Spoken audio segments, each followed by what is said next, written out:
further you go into darkness, the more expansive is your light. I learned to suffer harder, but make my enemies suffer more than me. Maybe one day my community needs me, or the community overseas needs me. If somebody needs me, I'll be ready.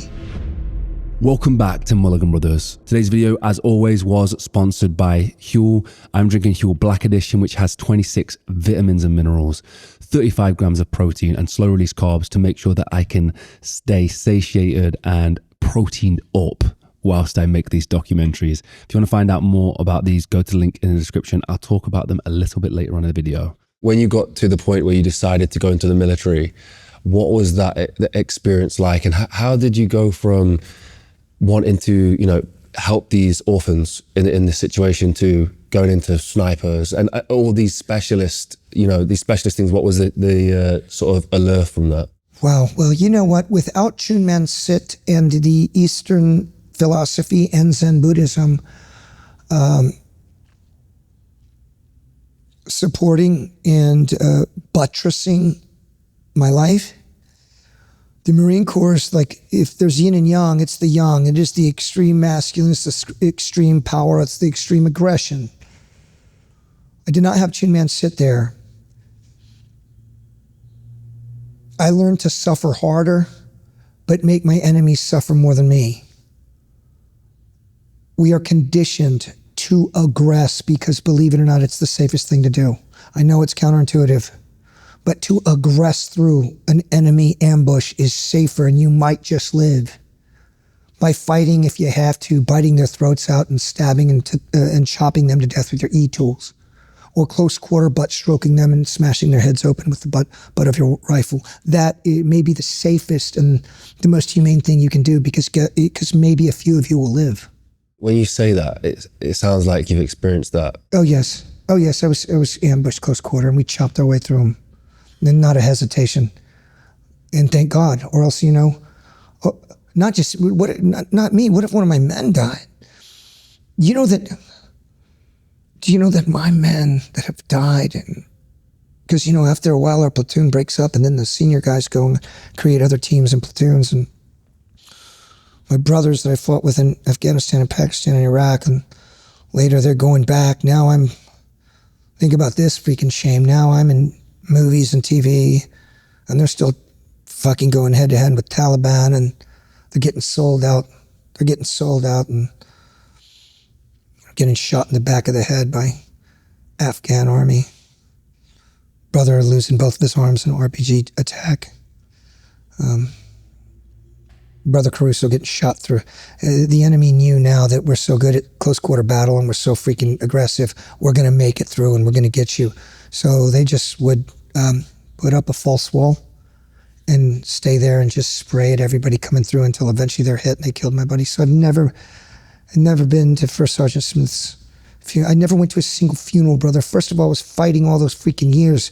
I didn't go to a funeral because I was still fighting. Afterwards, I've never been to their family's house. And I know I'm getting strong enough soon to do that. Soon. So what?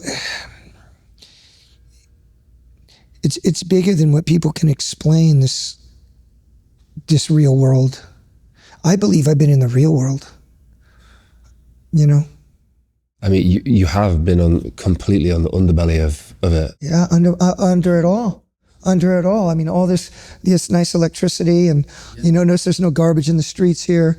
We've got the best trade, even though, politically right now, it seems the entire West is upside down.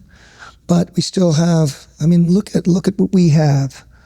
At least we have boys' homes where orphans can go. Trust me, when I was fighting in Iraq and those hordes of kids that were savagely freaking beating each other for a scrap of food, or in Kenya, the orphans that I trained at the orphanage, teaching them karate, their parents were dead from being shot for stealing a pineapple for their family. Man, it's just,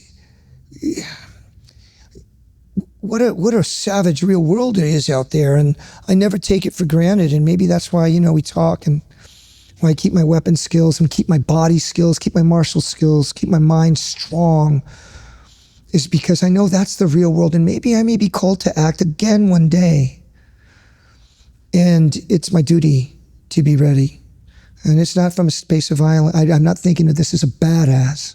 I'm not thinking of this as some kind of superhero. I'm just thinking about the truth. And maybe one day my community needs me, or the community overseas needs me. If somebody needs me, I'll be ready. If you're like me and millions of other people, you probably lead a busy life, and that's where this stuff comes in absolutely clutch. I know that I just scoop, shake and go, and I'm ready for my day. There are other companies that are trying to do what Huel is trying to do, but they use cheap ingredients. Sometimes it requires you to take 15 pills, or preparing food, trusting supplements with subpar ingredients, and also taking 15 pills a day is just something that we don't all want to do. That's where Huel makes health possible. Black Edition has 40 grams of protein in, 26 vitamins and minerals, and every single ingredient inside this has been carefully selected by Huel's expert team.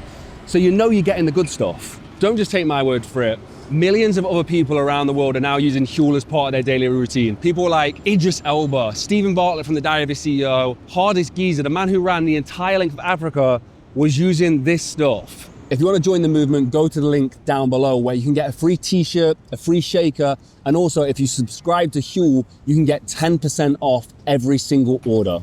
This is next freaking level. Go get some. Do you think seeing the extreme of human nature, of pure evil, and experiencing that gives you this ability to have compassion on the other side, to be able to see the good in the world as well? Oh, I think so. I think it's equidistant. The further you go into darkness, the more expansive is your light. Khalil Gibran said it best. I'll paraphrase. He said, the empty cavern carved inside of you from the knives of pain and suffering and abandonment, being hollowed out by the saddest and most dark things of life. That hollowing is what creates a vessel to hold the waters of life. Khalil Gibran. This is what I'm speaking about for people who are watching this, who feel, or who have been a victim to life, or maybe still are a victim to life, that their experience is something that can actually be this massively powerful tool to help other people. And I really hope that people, when they're hearing this, can see that for yourself, obviously. I pray, holy moly, we have so much more in common than we do different.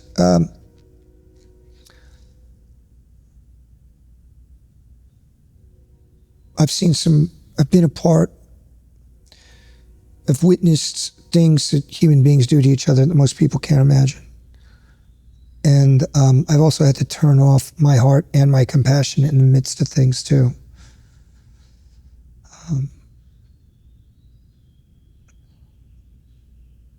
I'm so overwhelmed now at the opportunity to live, and that my voice means something, and that people love me and believe in me. My gosh. I mean, if you all would have seen me 8 years ago, you wouldn't recognize the man in front of you. But, when I got people like Billy and Foxy, my homies, that have been through journeys,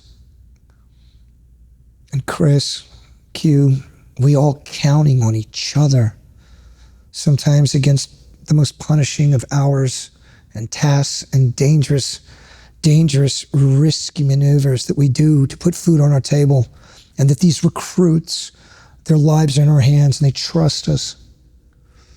It's really fantastic. It's the best part of the military, is that now we're bringing the agony and the ecstasy and somehow the wisdom that comes from riding that razor's edge. We're bringing that forward to people around the world. And we're recognizing that we're all a lot closer and a lot more similar than we are different. When we have people expressing what they've been through, some people are going to watch this, they're going to have thought that they were alone.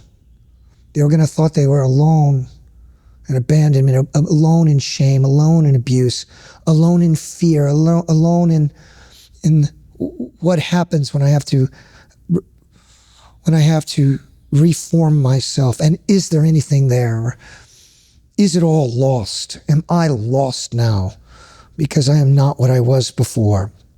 I'm telling you, there's a phoenix opportunity for each and every one of you. I'm living proof. So is Michael, so is Caesar, so is my wife, Jade. So is my family by having a relationship again with them. The phoenix is waiting for all of us. You just got to take a step forward to it. Take a step forward. You're going to be surprised. The freaking universe, God himself, is conspiring to get you there. He's conspiring to get you there. So take that on board.